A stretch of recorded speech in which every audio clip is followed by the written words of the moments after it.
মুমিন বিপদে ভেঙে পড়ে না। দুঃখকষ্ট ও বিপদাপদ মানুষের জীবনের অবিচ্ছেদ্য অংশ। সাধারণত মানুষ দুঃখকষ্টে ভেঙে পড়ে এবং মনোবল হারিয়ে ফেলে। কিন্তু প্রকৃত মুমিনরা এর ব্যতিক্রম। বিপদের ভারে কখনো নুয়ে পড়ে না, বরং আল্লাহর উপর ভরসা করে সোজা হয়ে দাঁড়ায়, ধৈর্যের সঙ্গে আপন পথে চলতে থাকে। অন্যদিকে আল্লাহতে অবিশ্বাসীরা বিপদের সঙ্গে যুদ্ধ করে লড়তে থাকে। আল্লাহর উপর বিশ্বাস রেখে দাঁড়ানোর বিন্দুমাত্র চেষ্টা করে না।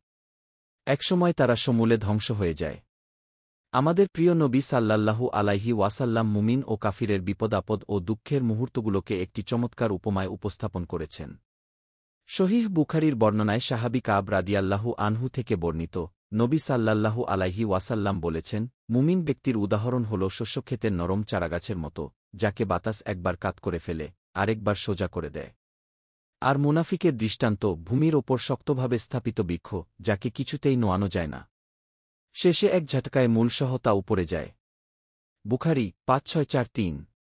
উপরোক্ত হাদিসের উপমার ব্যাখ্যায় ইমাম মুহাল্লাব রহমাতুল্লাহ আলাইহি বলেন, এ হাদিসের ব্যাখ্যা হল, মুমিন যখনই আল্লাহর নির্ধারিত কোনো ফায়সালার মুখোমুখি হয়, তখনই আল্লাহর আনুগত্য করে।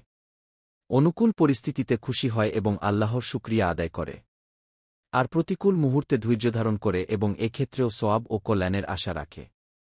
অতঃপর বিপদ কেটে গেলে আবার শকরগুজার হয়।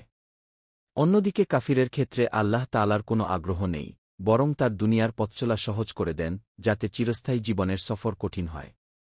অতঃপর যখন আল্লাহ তাকে ধ্বংস করার ইচ্ছা করেন, তখন শক্ত হাতে পাকড়াও করেন। ফলে তার মৃত্যু হয় অত্যধিক কষ্টদায়ক এবং রূহ বের হয় অধিক যন্ত্রণায়। অন্যান্য হাদিস বিশারদরা বলেন, এর অর্থ হল দুনিয়ায় মুমিনের অংশ কম থাকার কারণে সে বিভিন্ন ধরনের বালামুসিবতের সম্মুখীন হয়।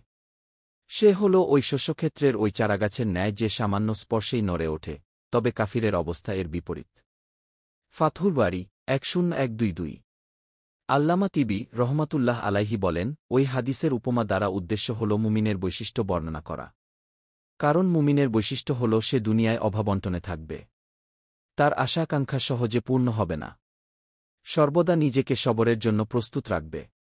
ফলে এর বিনিময়ে সে আখিরাতে চিরস্থায়ী জান্নাতের অপার নিয়ামত ও সুখশান্তি উপভোগ করবে। আর হাদিসে নরম চারাগাছের বিপরীতে পাইন গাছ ও বিশালাকার মজবুত গাছের উৎপাটনের উপমা ব্যবহার করে মূলত এর দ্বারা কাফিরদের ভয়াবহ জীবনাবসানের দিকে ইঙ্গিত করা হয়েছে। তুহফাতুল আহওয়াজি ৮১৩৪। আবু উবাইদ রহমাতুল্লাহ আলাইহি বলেন, হাদিসে মুমিনকে নরম চারাগাছের সঙ্গে তুলনা দেওয়া হয়েছে, কারণ সে প্রায়ই নিজের বা সন্তানাদির অথবা মালের মাধ্যমে বিপদে পতিত হয়। আর কাফির হল বড় ও শক্ত গাছের মতো, যাকে বাতাসে হেলাতে পারে না। তেমনিভাবে কাফিরের জীবনে মৃত্যু পর্যন্ত তেমন কোনো বিপদাপদ আসে না। বিপদ হলেও কখনো এর বিনিময়ে পরকালে কোনো প্রতিদান লাভের আশা থাকে না। তার মৃত্যু হল সেই মজবুত বিরাট বৃক্ষের মতো, যা হঠাৎ ভেঙে যায়। ফাতহুল বারী ১০১২২। মোটকথা, মুমিন কখনো নানা ধরনের বিপদাপদ ও দুঃখদুর্দশা থেকে নিজেকে মুক্ত রাখতে পারবে না। তবে বিপদাপদে ধৈর্য ও স্বাভাবিক অবস্থায় শুকরিয়া করার মাধ্যমে সৌভাগ্যের সর্বোচ্চ শিখরে পৌঁছে যাবে।